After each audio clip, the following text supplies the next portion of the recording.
அவர்களால் அதை எப்படி அணைப்பது என்பது தெரியாமல் பதற்றப்பட நேரிடும். பதற்றத்தில் தண்ணீரை ஊற்றியோ அல்லது துணியை வைத்தோ அணைக்க முயற்சி செய்வர். ஆனால் அந்த தீயை அவ்வாறு நாம் அணைக்க முடியாது. இந்த காணொளியில் பாருங்கள், சிலிண்டரில் இருந்து தீப்பற்ற அதிகம் வாய்ப்பிருக்கும் இடங்கள், ரெகுலேட்டரில் நாம் கேஸ் பைப் மாட்டிருக்கும் இடத்தில் தீப்பற்ற வாய்ப்புகள் அதிகம். அதே நேரம் கேஸ் பைப்பும் கேஸ் ஸ்டவ்வும் இணைக்கப்பட்டிருக்கும் இடங்களில் தீப்பற்ற அதிகம் வாய்ப்பிருக்கிறது.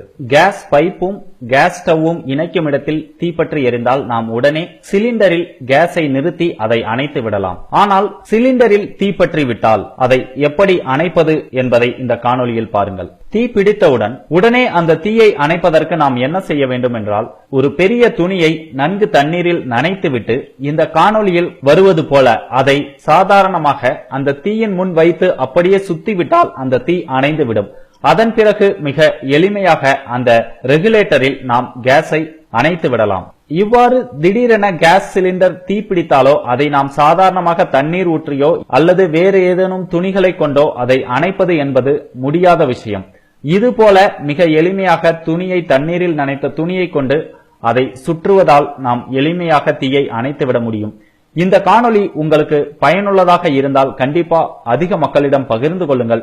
யாராவது ஒருவருக்கு ஆபத்து நேரத்தில் உதவ நேரிடலாம். இந்த செய்தி தொடர்பான உங்களுடைய